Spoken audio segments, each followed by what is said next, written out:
SR पत्रिका रखे हर बड़ी खबर पर पैनी नजर। नमस्कार, मैं शायर अली और आप देख रहे हैं एसआर पत्रिका न्यूज।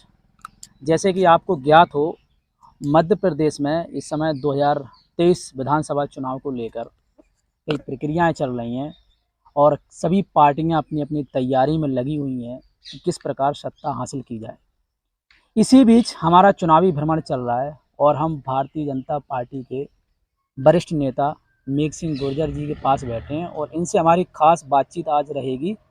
तो हम इनका परिचय थोड़ा इनसे ही पूछते हैं इनके बारे में। आपका बहुत बहुत स्वागत है एसआर पत्रिका न्यूज़ में। धन्यवाद आपको। आप थोड़ा हमारे दर्शकों को जो है शॉर्ट में अपना परिचय दें। परिचय तो आपने भी दे दिया। मेरा नाम मेघ सिंह गुर्जर है और मैं भारतीय जनता पार्टी का कार्यकर्ता हूं। बचपन से ही मैंने भारतीय जनता पार्टी का काम जो दायित्व रहे वो संभाले। 1990 से 96 तक भारतीय जनता पार्टी सियोड़ा मंडल का अध्यक्ष रहा। 96 से 2000 तक भारतीय जनता पार्टी जिले का महामंत्री रहा।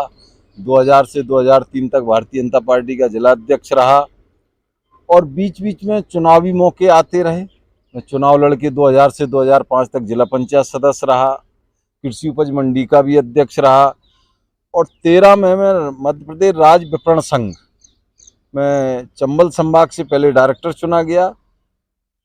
फिर मैं प्रदेश में उपाध्यक्ष रहा, उसके बाद मुझे अध्यक्ष, जो मध्य प्रदेश राज्य विपणन संघ है जहांगीराबाद में जिसका ऑफिस है, तो मुझे अध्यक्ष रहते हुए काम करने का मौका मिला। तो ये मेरा पार्टी में काम का परिचय है।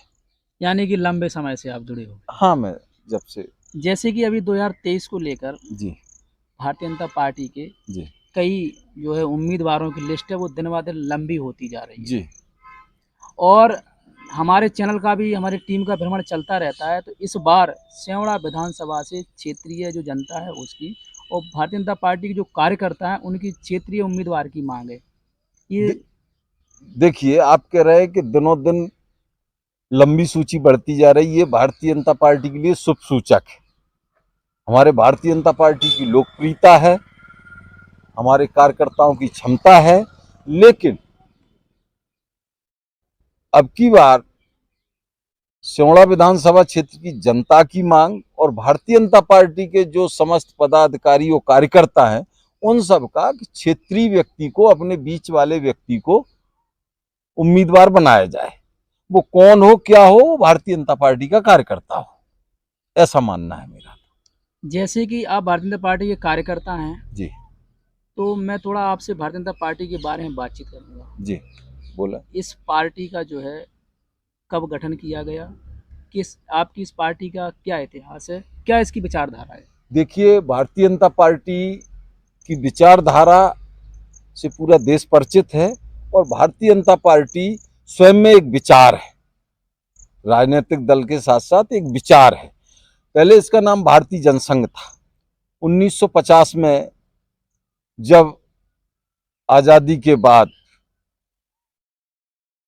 लोकतंत्र देश में शुरू हुआ तब इसका नाम भारतीय जनसंघ था और इसके राष्ट्रीय अध्यक्ष थे डॉक्टर श्यामा प्रसाद मुखर्जी। सभी जानते हैं। इसके संस्थापक सदस्य थे पंडित दीनदयाल जी उपाध्याय।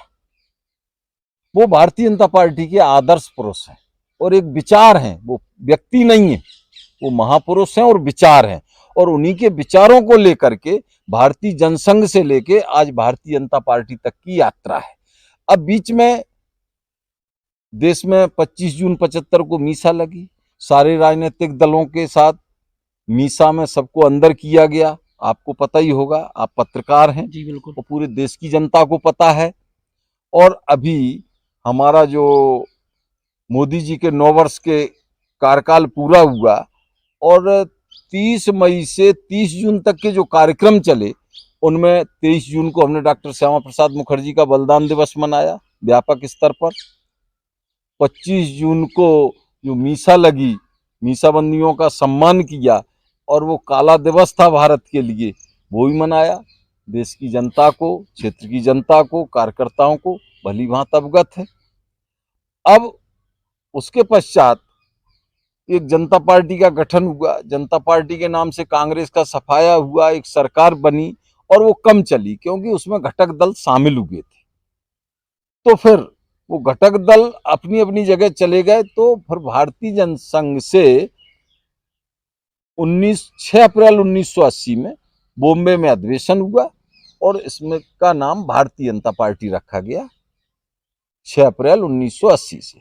और इसके अध्यक्ष माननीय अटल बिहारी वाजपेयी रहे। जब से हमारी भारतीय जनता पार्टी है, ये हमारा पार्टी का इतिहास है। सबसे पहले भारतीय जनता पार्टी की सरकार किस प्रदेश में बनी? नहीं, सबसे पहले भारतीय जनता पार्टी की सरकार किस प्रदेश में कब बनी, सन पूछिए आप। ये तो मध्य प्रदेश में बनी, हिमाचल में बनी, राजस्थान में बनी, हाँ, और उत्तर प्रदेश में बनी। जब हमारा राम मंदिर का मसला चल रहा था तो उसमें इनको बर्खास्त किया गया। हमारे मुख्यमंत्री माननीय सुंदरलाल पटवा जी थे। वैसे जनता पार्टी के नाम से भी सरकार बनी 1977 में।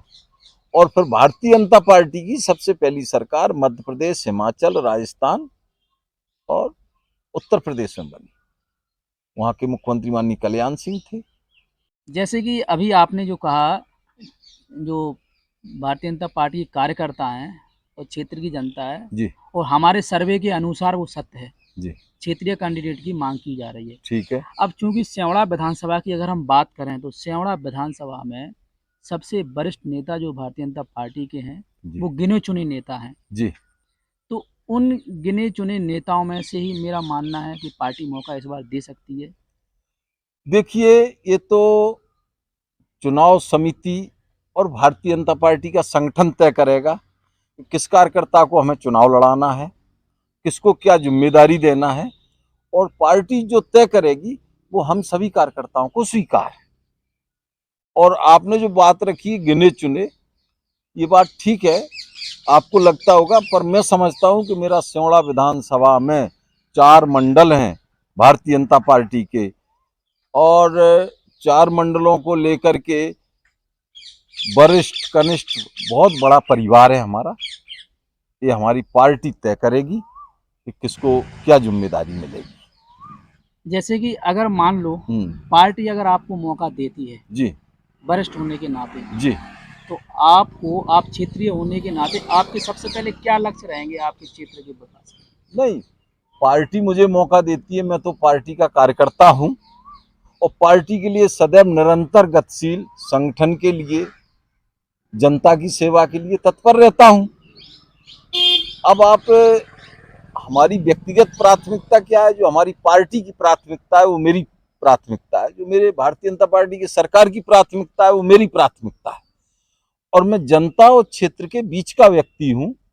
जनता की जो परिस्थिति है वो मैं संगठन के माध्यम से, सरकार के माध्यम से हमेशा उसके बीच में रखता हूं कि समस्याओं का निदान हो, निर्णय हो, जनता को राहत मिले, उसके लिए आज भी काम कर रहे हैं। और पार्टी जब मुझे इस लायक समझेगी, मुझे जिम्मेदारी देगी, तो मैं उस समय भी तत्पर रहूंगा। क्षेत्र में समस्याएं तो बहुत सारी रहती हैं, आम समस्याएं हैं, और उन समस्याओं को हमारी सरकार ने हल भी किया है बहुत सारी। हमारी जो भारतीय जनता पार्टी की सरकार है उसका व्यापक दृष्टिकोण रहता है जनहित का। हमारे अभी जो सेवड़ा विधानसभा क्षेत्र है जी, इसमें विकास नाम मात्र का हुआ है। जी, जो अभी मौजूदा विधायक हैं उनका ये कहना रहता है कि हमारी सरकार नहीं है हमारी पार्टी की। जी, इस वजह से मैं अपने क्षेत्र में प्रयास करने के बावजूद भी मैं विकास नहीं करा पा रहा हूँ। देखिए, आपका कहना ठीक है, पर मेरा ये कहना है कि विधायक जी क्या बोलते हैं, क्या बहाना लेते हैं, उनकी कितनी सक्रियता है, कितनी उत्सुकता है। 15 महीने भी उनकी सरकार रही, उसमें कुछ करके तो दिखाया नहीं माननीय विधायक जी ने। अब आज वो क्या बहाना लेते हैं, पर भारतीय जनता पार्टी सरकार जनहित के लिए सदैव काम करती है, प्रगति के लिए। चाहे प्रधानमंत्री सड़क योजना हो, चाहे विद्युतीकरण हो, चाहे लाडली लक्ष्मी बहना का कार्यक्रम हो, तो कोई पक्षपात तो किया नहीं। जो उसकी पात्रता में आते हैं वो सबको लाभ मिल रहा है। और हमारे माननीय मुख्यमंत्री शिवराज सिंह जी ने, हमारे माननीय प्रधानमंत्री नरेंद्र मोदी जी ने जो जो योजनाएं चलाई हैं गरीबों के लिए, प्रधानमंत्री आवास है तो निरंतर मिल रहे, मुफ्त राशन है तो वो मिल रहा है, आपके आयुष्मान कार्ड की जो योजना है वो मिल रही है आम जनता को, गरीबों को, किसी को वंचित नहीं रखा जा रहा है। अब विधायक जी का क्या सोच है अपना, या जनता को कितना गुमराह करना चाहते हैं, ये माननीय विधायक जी समझे। तो उनके इन शब्दों के अनुसार जी इसका अर्थ ये होगा कि भारतीय जनता पार्टी की सरकार है जी हाँ प्रदेश में, जी हाँ तो वो सेवड़ा विधानसभा के लिए विकास की मांग करते हैं, हाँ। तो कांग्रेस सरकार ना होने के कारण विकास कार्य नहीं मिल पाते हैं। तो उनके शब्दों के अनुसार अर्थ ये होगा कि भारतीय जनता पार्टी सेवड़ा विधानसभा का विकास नहीं चाहती है क्या? नहीं, सेवड़ा भारतीय जनता पार्टी की सरकार, सेवड़ा हमारा जनप्रतिनिधिमंडल समय समय पे मिलता है, प्रभारी मंत्री जी हमारे बीच आते हैं, सरकार हम लोगों की बात सुनती है, राय लेती है। अभी हमारी 16 जून को सीएम हाउस में कोर ग्रुप की बैठक बुलाई, उसमें क्षेत्रीय समस्याओं पर विचार किया माननीय मुख्यमंत्री जी ने, और उन सारी समस्याओं को जो हम लोगों ने बताया वो सब हल भी हुई तत्परता के साथ। प्रशासन शासन ने उनको हल किया। अब विधायक जी ने ऐसी कौन सी समस्या विकास की या कौन सी मांग रखी है, ये सेवड़ा विधानसभा क्षेत्र की जनता को खुद पता नहीं कि माननीय विधायक जी ने क्या मांगा है क्षेत्रीय जनता जैसे के लिए। कि सेवड़ा पुल को लेकर अगर हम बात हाँ, करें, जी हाँ, तो वो कह रहे हैं मैं लंबे समय से उसकी लड़ाई को लड़ते आ रहा हूँ। जब आंदोलन हुए, जी हमने दबाव बनाया, हाँ। तब जाके भारतीय जनता पार्टी ने उसको स्वीकृत ये विधायक जी का कहना है, न तो विधायक जी ने आंदोलन किया न दबाव बनाया। हम भारतीय जनता पार्टी के कार्यकर्ताओं ने अवगत कराया शासन को, माननीय मुख्यमंत्री जी ने उसको बजट में जोड़ दिया है पुल का, और अतिशीघ्र काम चालू होने वाला है। उनके संज्ञान में माननीय मुख्यमंत्री जी के, विधायक जी ने हो सकता है बाद में रखा हो, हम भारतीय जनता पार्टी के समस्त कार्यकर्ताओं ने पहले ही अवगत कराया कि सेवड़ा का पुल बाढ़ से ढह गया है, रतनगढ़ का ढह गया है, लांच चला गया है, हमारे 3 पुल गए हैं, और तीनों पुल के बारे में बताया और तीनों पुल ले लिए हैं शासन ने।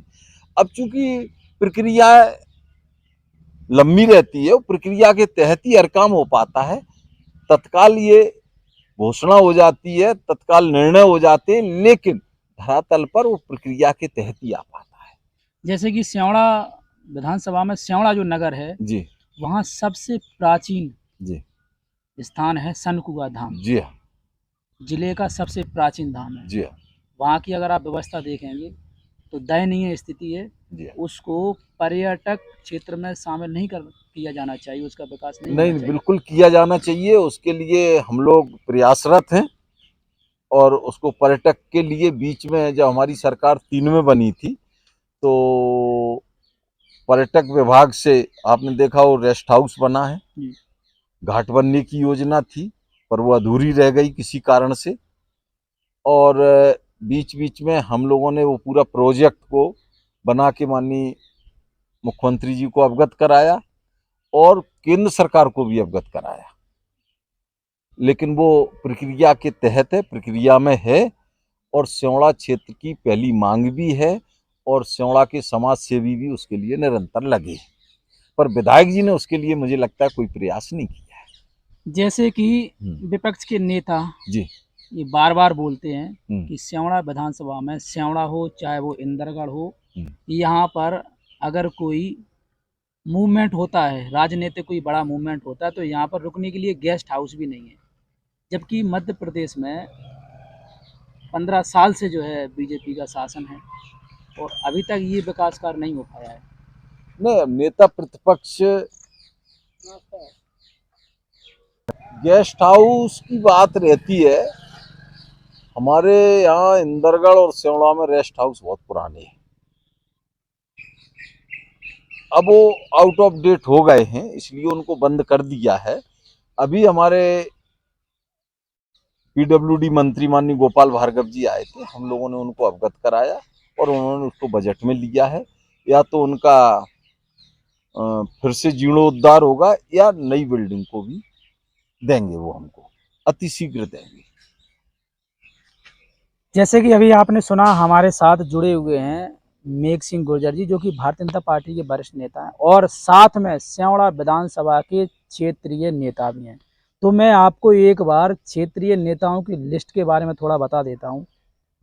जैसे कि जो क्षेत्र की मांग है और भारतीय जनता पार्टी के कार्यकर्ताओं की भी मांग है कि विधायक क्षेत्र का होना चाहिए, और स्वाभाविक बात है विधायक क्षेत्र का होना चाहिए। इससे क्या होता है कि क्षेत्र का विकास होता है। क्षेत्र का व्यक्ति अगर विधायक होगा तो वो विधायक जो है अपने क्षेत्र का विकास करेगा, ऐसा कहना है स्यावड़ा विधानसभा की जनता का। आपको बता दें जो क्षेत्रीय उम्मीदवारों की लिस्ट है, इस लिस्ट में सबसे वरिष्ठ जो उम्मीदवार हैं उनके मैं नाम आपको बता देता हूं। मेघ सिंह गुर्जर जी और कमलेश मुन्नी गतवार जी, और अगर हम थोड़ा चलें तो लक्ष्मीकांत खरे जी। इन 3 लोगों के अलावा मुझे क्षेत्र से कोई वरिष्ठ नेता देखने को नहीं मिला है। और ऐसे अगर हम लिस्ट देखें तो काफ़ी लंबी है, लेकिन मैं क्षेत्र की विशेषकर बात कर रहा हूँ और क्षेत्र में इन तीनों के अलावा वरिष्ठों में किसी की गिनती नहीं आती है। आगे हम आपको चुनावी अपडेट से अवगत कराते रहेंगे। इसके लिए देखते रहें SR पत्रिका न्यूज़ इंडिया।